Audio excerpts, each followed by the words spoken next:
di jalan Allah. Ini Masjid Enam Syuhada lagi dikunjungi sama Ketua Hilmi. Modal awalnya berapa Pak Yudi Pramuko? 750.000 rupiah aja. Jadi ini 500 jutaan nih barang. Sekarang udah habis 310. Masya Allah, tuh udah pakai keramik, plafonnya tinggal. Granit tuh kayak marmer. Tuh, Masya Allah nih, sampai juga kita ke sini. Masjid Enam Syuhada, ngapa namanya Masjid Enam Syuhada, Ya, Pak Yudi? kita mau mendokumentasikan perjuangan dakwah nama anak muda pengawal Habib Rizik Syihab itu. Masya Allah. Yang dibunuh sama orang jahat di kilometer 50. Kilometer 50 ya. Itu kan simbol memperjuangkan dakwah itu kita harus memberikan segalanya untuk Islam kan ya. Untuk Masya dakwah Islam. Allah. Dan nama anak muda itulah yang sudah memberikan segalanya untuk Islam. Masya Allah. Apa nanti nama pemuda itu ada juga di sini mungkin diterapkan? Mungkin namanya Enam Syuhada. Enam Syuhada Iya. itu, Enam Syuhada dipasang di sini, Enam Syuhada. Beb Ali, apa yang dikomentarin dari ini semua, Beb Ali? Masya Allah, luar biasa. Dari uang 700.000, kalau pengen ternyata bisa. Bisa. Allah kirim. Tuh, bisa. Ya, dengan Masya. dengan masuk satu gang kecil, tapi Bapak ini luar biasa. Kecil tuh. Oh, Masya Allah ya. Satu call aja. Masya Allah. Perjuangan Pak Yudi Pramuko, YouTuber sejagat paling tua. Tertua di semesta. Tertua di semesta. Masya Allah. Tukang donat. Tukang donat. Tukang donat dari Paru. Ini saya laporkan dari lapangan ini, langsung dari Masjid Enam Syuhada. Masya Allah. Dan ini dia. Dalam lihat ah. Tuh, lihat tuh masjidnya. Tuh imamnya di situ tuh. Malam-malam lagi kita. Masya Allah. Masih kurang nih. Atapnya katanya transfer aja. Assalamualaikum warahmatullahi wabarakatuh. Saya Yudi Pramuko, tukang donat dari Parung, YouTuber tertua di semesta. Alhamdulillah, wassalatu wassalamu ala rasulillah. Saya mau mereaksi ya ucapan Surya Paloh dalam apel siaga perubahan beberapa jam yang lalu ya.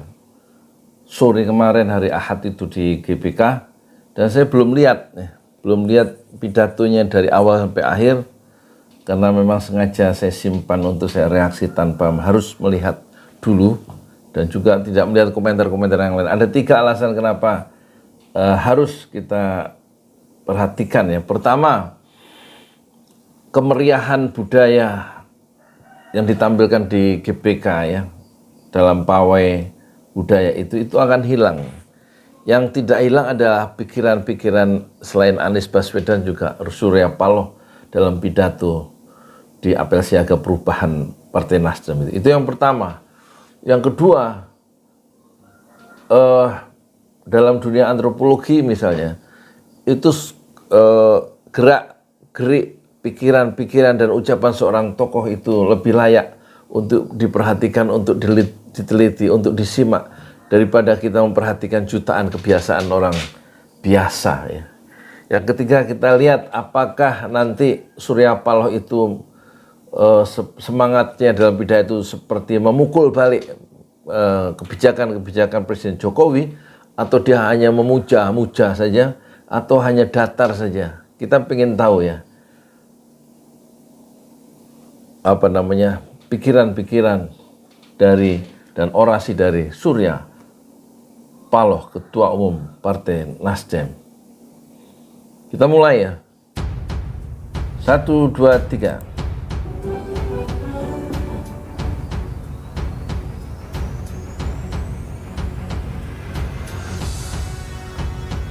Kok kecil suaranya ya? Bismillahirrahmanirrahim. Assalamualaikum Gede. warahmatullahi wabarakatuh. Anies Baswedan minum tadi ya, kelihatan. Selamat sore dan salam sejahtera bagi kita semuanya. Siapa itu Tilek? Yang saya hormati pimpinan Majelis Tinggi beserta para anggota Dewan Pertimbangan, Dewan Pakar, Mahkamah Partai, Fungsionaris, Dewan Pimpinan Pusat, Dia sebut Dewan Pimpinan Wilayah, seluruh Dewan Pimpinan Daerah, struktur Dewan Pimpinan Cabang, Partai Nasdem ya. beserta dengan Dewan Pimpinan Ranting dari seluruh persada tanah air yang hadir pada apel siaga yang kita laksanakan pada sore hari. Suaranya mantep ya. Memang dia seorang Di tengah-tengah orator, kita juga agitator. hadir para sahabat Siapa dari sahabat? Koalisi Perubahan. Hmm. Kita berikan tepuk tangan untuk Ketua Umum Partai Demokrat, Mas Agus Harimurti Yudhoyono. AHY ya. Agus Dari Harimurti. Partai Kesejahteraan Sejahtera, Bung Ahmad Sayhu. Keadilan. Ahmad Sayhu Presiden. Rekan-rekan kita sebagai utusan khusus dari Partai Golkar juga hadir. Kita berikan tepuk tangan untuk itu. Utusan khusus. Siapa Mas? Sahabat-sahabat kita dari Pemuda Pancasila, Siapa itu? hadirin dan hadirat yang saya muliakan. Pertama-tama saya ingin mengajak kita semuanya sekali lagi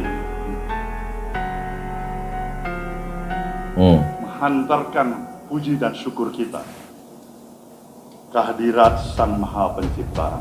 Isinya belum ada ini, belum masuk pidato. Ini masih pengantar ya. Karena kita diberikan kesempatan dengan seluruh energi yang kita miliki, kita bersama-sama dapat menghadiri acara apel siaga perubahan yang sedang berlangsung pada saat ini. Kita juga bersama-sama tadi telah mendengarkan hantaran pemikiran-pemikiran disertai dengan doa kehadirat Tuhan Yang Maha Esa Dari Anies Baswedan ya. yang secara langsung disampaikan oleh calon presiden kita, Bung Anies Rashid Baswedan.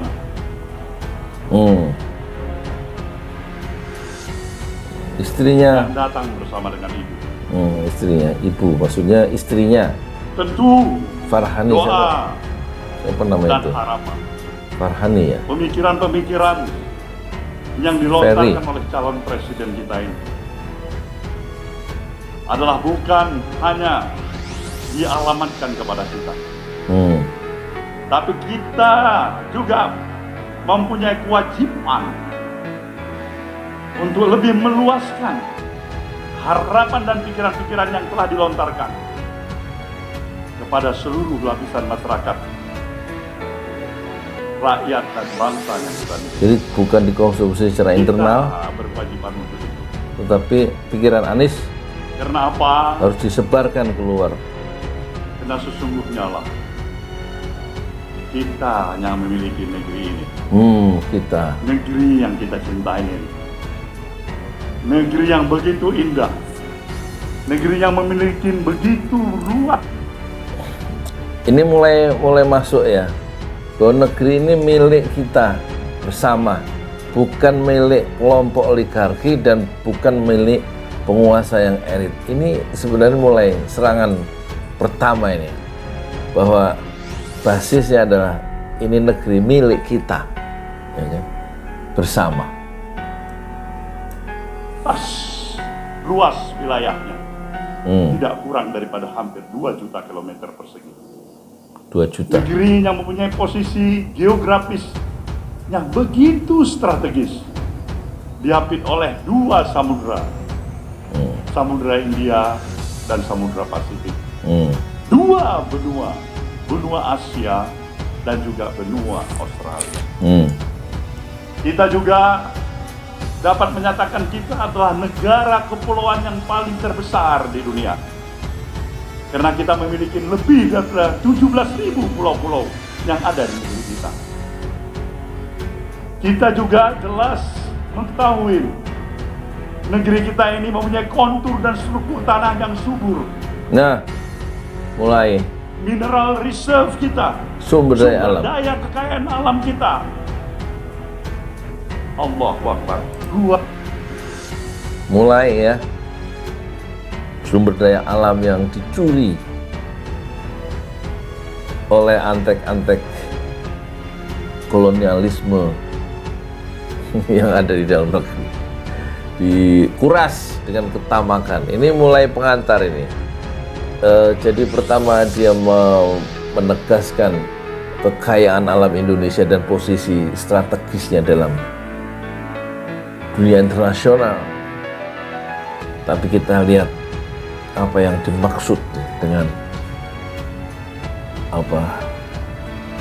dengan itu semua ya. Setelah kita perhatikan nanti serangan-serangannya, apakah dia menyasar pihak-pihak tertentu. Kita lihat. Luar biasa. Kita juga memiliki luas panjang pantai kita yang nomor 2 terpanjang di dunia. Kita juga memiliki jumlah penduduk kita sekarang ini yang hampir mendekati 280 juta.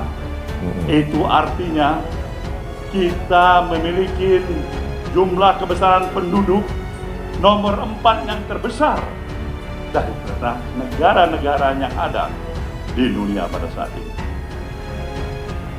Apakah hanya itu yang kita miliki? Tidak. Ada yang lebih hebat lagi. Para pemikir bangsa kita, the founding father, telah melihat betapa uniknya negeri kita ini. Dengan perbedaan-perbedaan yang kita miliki. Berbeda agama, berbeda suku, berbeda dialek, berbeda budaya. Semuanya ini telah dipikirkan. Dipikirkan untuk tidak menyebabkan perbedaan-perbedaan ini melahirkan perpecahan di antara kita satu sama lain. Jadi Surya Paloh pertama dia menjelaskan ya keunggulan ya negeri kita, istilahnya dalam itu strengthen, kekuatan kita adalah sangat strategis, kekayaan alamnya melimpah, jumlah penduduknya banyak, dan kemudian juga penuh dengan pemikir-pemikir besar di masa lalu. Meskipun dia belum menyebutkan ya pemikir-pemikir besar Indonesia di masa lalu sebagai bapak atau para pendiri bangsa ini yang sudah memikirkan pentingnya persatuan yang berbasiskan keragaman budaya, bahasa, dialek, suku, dan kekayaan alam yang melimpah ruah itu. Mereka memikirkan bagaimana supaya bangsa ini besar dan bersatu. Inilah yang telah dipikirkan oleh para pemikir bangsa ini. Dan untuk itulah para pemikir bangsa, the founding father kita, telah melahirkan suatu alat sebagai perekat bagi persatuan dan kesatuan kita, yang menjadi ideologi kita yang kita kenal, Pancasila. Nah, inilah menjadi kekuatan kita, Pancasila, sebagai pandangan hidup kita. Nah, saudara, para hadirin yang saya hormati, begitu luasnya, begitu indahnya, begitu hebatnya negeri yang kita miliki. Apa yang masih menyebabkan kita melarat? Belum bisa menyatakan negeri kita ini sudah sepantasnya menjadi negara superpower seperti negara-negara lain yang lebih hebat dibandingkan dengan apa yang kita miliki hari ini. Nah, dia mulai apa yang menyebabkan ini? Mulai mendiagnosa masalah bangsa kita. Kenapa kita belum mampu mencapai pikiran dan harapan seperti apa yang diharapkan oleh pendiri bangsa ini? Kenapa? Bukan karena kita negara yang kurang luas, bukan karena negara kita kurang kaya, bukan karena jumlah penduduk kita kurang besar, bukan karena kontur struktur tanah kita kurang subur. Semuanya kita miliki. Tapi satu hal. Nah, ini kunci apa ini? Kuncinya ini. Satu hal yang menjadi masalah besar bagi kita sebagai satu bangsa. Nah, ini yang perlu saya ingatkan kepada saudara. Apa? Bahwasanya pikiran, gerakan perubahan yang juga sejalan dengan apa yang pernah dikonstatir oleh Presiden Jokowi untuk melaksanakan revolusi mental adalah sebenarnya identik dengan misi gerakan perubahan kita. Senafas, sebangun, sejalan. Dan itulah yang kenapa ketika pada tahun 2014 pemilu, dengan seluruh kekuatan dan harapan energi yang kita miliki, kita dukung yang namanya Presiden Jokowi kala itu sebagai calon presiden untuk menjadi presiden di negeri ini.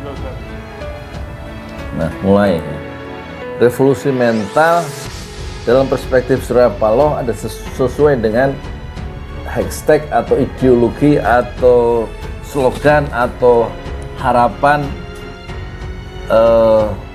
Partai Nasdem, yaitu restorasi, bukan restorasi Meiji di Jepang, mungkin ke sana ininya inspirasinya sehingga Jepang menjadi negara maju, tapi restorasi Indonesia. Dan makanya dia mendukung gagasan revolusi mental, sehingga Nasdem dulu katanya mendukung Jokowi 2014. Mungkin ada sesuatu sehingga dia melakukan flashback. Kita lihat apakah dia kecewa terhadap dukungan kepada Jokowi di masa lalu. Kita lihat. Kita memberikan dukungannya secara totalitas. Totalitas. Kenapa? Karena kita mempunyai keyakinan dengan konsepsi, gagasan, dan pemikiran yang sama dengan apa yang kita miliki. Logika kita menyatakan kita yakin progres perjalanan kemajuan kita berbangsa dan bernegara akan jauh lebih hebat seperti apa yang kita harapkan. Terus? Tapi sayang, 1000 kali sayang. Nah, mulai. Tapi sayang, 1000 kali sayang. Apakah dia memukul balik Jokowi sehingga Jokowi tidak berkutik, diserang dari GPK? Saya belum lihat ya ininya nih, apa lanjutannya nih. Kelihatannya sayang, 1000 kali sayang. Itu indikasi ya bahwa dia kecewa terhadap Jokowi yang dulu didukung dengan totalitas oleh Partai Nasdem di bawah pimpinan Surya Paloh. Sayang, 1000 kali sayang. Oh, dia nggak ngomong. Sayang, 1000 kali sayang. Harapan belum menjadi kenyataan.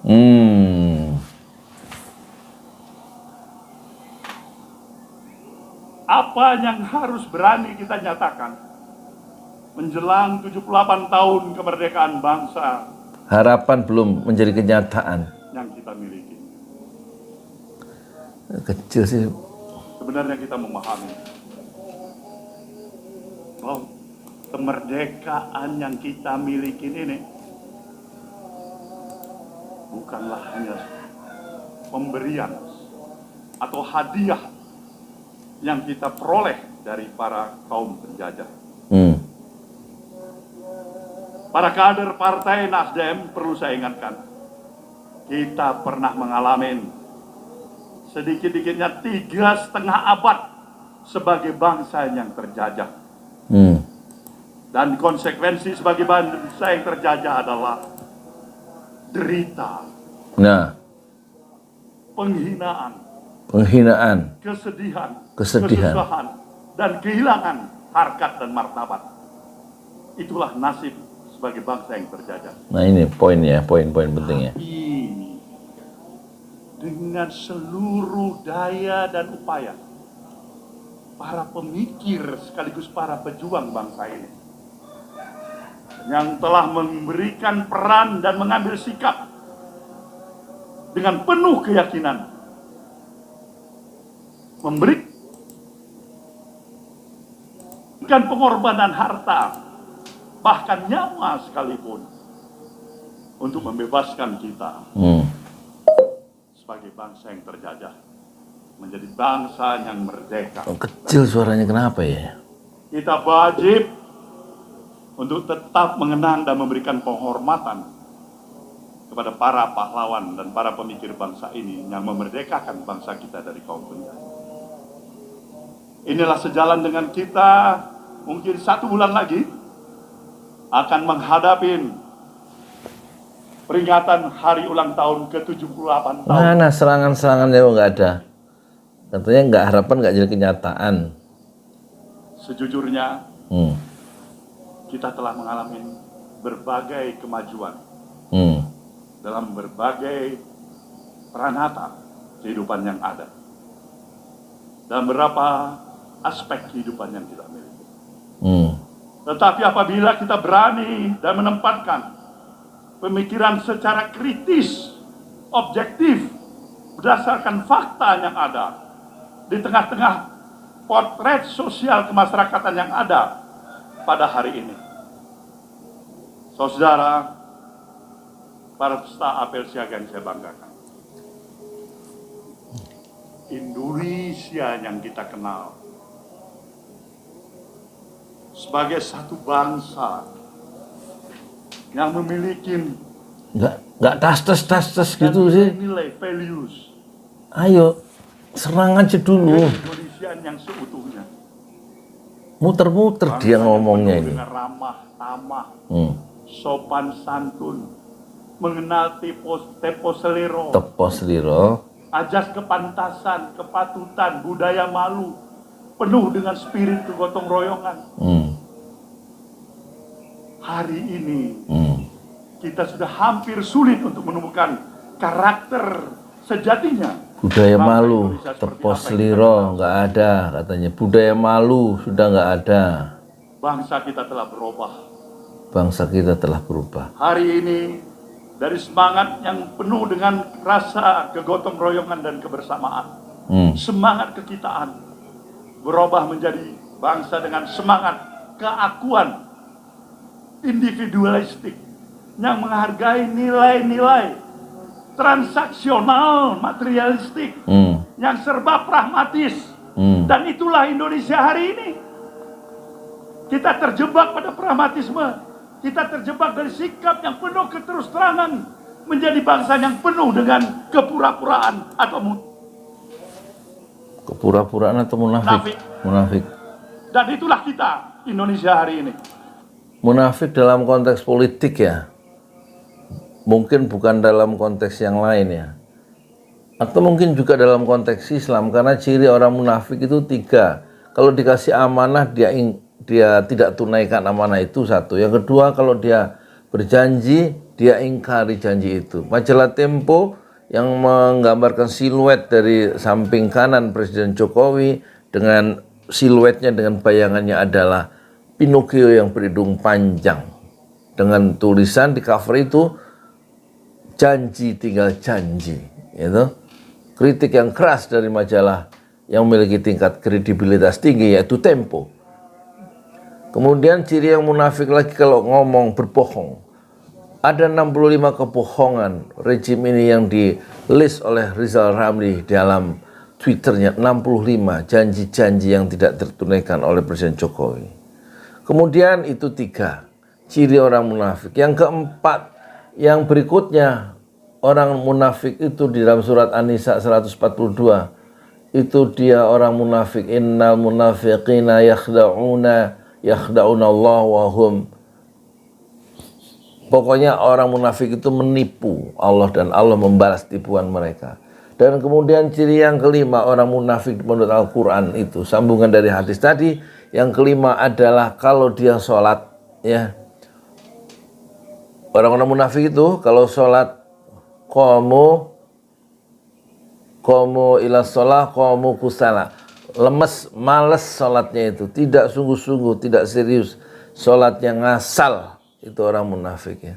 Terus yang berikutnya ciri orang munafik selain sholatnya malas adalah saya lupa ya. Apakah ini dalam konteks ini ya? Bangsa kita adalah bangsa yang munafik menurut Surya Paloh. Nah inilah yang menjadi dasar filosofis pemikiran. Kenapa kita harus melakukan gerakan perubahan untuk melakukan perubahan yang berarti dan mendasar dalam perjalanan kehidupan kita berbangsa dan bernegara. Dia belum Kita menyerang, sayang pada bangsa ini. belum menyerang rejim ini secara langsung ya. Kita sayang kepada para pemimpin yang ada di negeri ini. Kita punya komitmen moral untuk keberhasilan pemimpin yang kita dukung dan usung menjadi presiden negeri ini. Tapi bisa saja niat baik akan diartikan dengan penuh kesalahpahaman dan salah pengertian. Dan kita terima itu, saudaraku semuanya. Jadi rupanya... Tapi bukan berarti kalau memang niat baik, kesalahpahaman, salah pengertian, kemudian kita merasa terjepit, tertekan, tertindas, terhalangin, kemudian kita menyerah. Kemudian kita menyerah. Kemudian kita menyerah. Bukan. Kita katakan, pinter ya. Kita belum menyerah. Kita belum menyerah.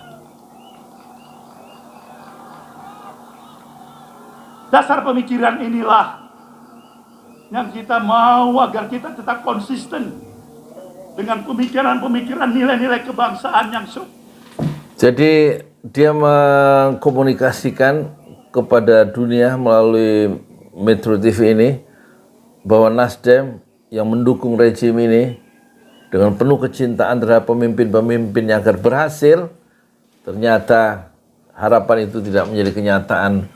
Bahkan dukungan itu disalahpahami, katanya tadi, disalahartikan, sehingga Nasdem merasa dijepit, dihalangi, ya, ditindas. Pertanyaannya, apakah kita menyerah? 3 kali dia melakukan ucapan yang bersifat retoris tadi untuk membangkitkan perhatian dari audiens yang ratusan ribu itu.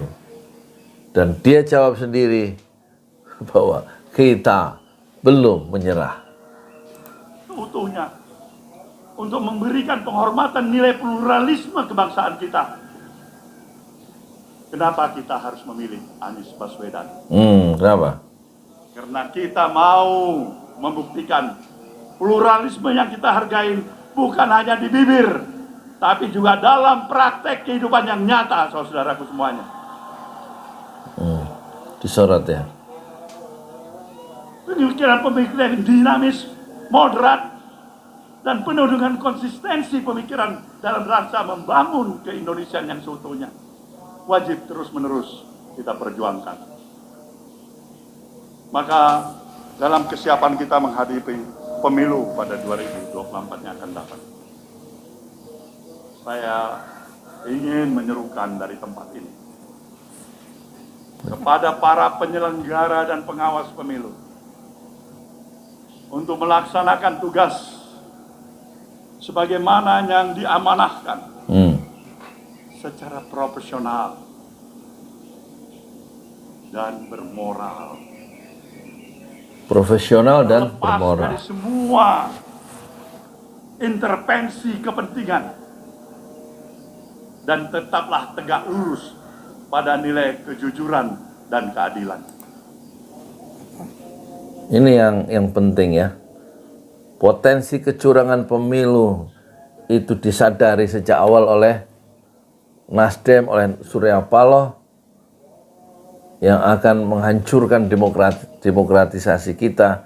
Proses-proses demokrasi itu, penyelenggara pemilu meskipun ada intervensi tetap diharapkan petugas pemilu yang dari ormas yang gampang ditindas atau gampang digertak itu, petugas-petugas pemilu KPU sudah dirancang oleh rejim, bukan dari orang partai tapi dari ormas yang mudah dijinakkan.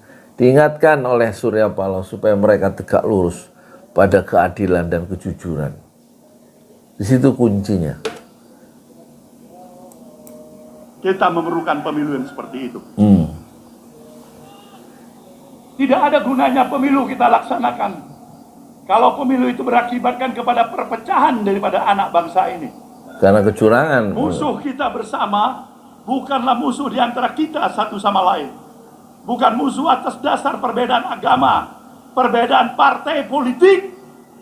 Tapi musuh kita adalah kebodohan, ketidakadilan.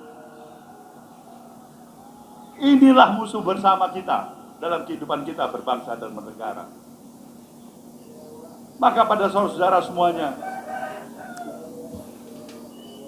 keluarga besar Partai Nasdem, dari struktur wilayah, daerah, cabang, kemudian DPRD, saya nyatakan penghormatan dan penghargaan saya setinggi-tingginya. Saudara telah menunjukkan, tidak seperti yang saya duga dia akan melakukan serangan-serangan yang tajam terhadap rejim Jokowi ya, tetapi terlalu lunak ya Surya Paloh di dalam mengoreksi atau mengirimkan pesan kritik ya, terhadap tiang-tiang istana. Terlalu lunak sampai ke berapa ini? 2 jam 26 menit ya. Dari video 2 jam 41 menit. Kita lihat terusannya ya. komitmen jati diri saudara untuk hadir dengan pengorbanan yang ada ke Jakarta dari berbagai wilayah di Nusantara ini demi menyatakan saudara masih ada sebagai kader partai ini. Saya amat berbesar hati dan berbangga hati sebagai pimpinan saudara.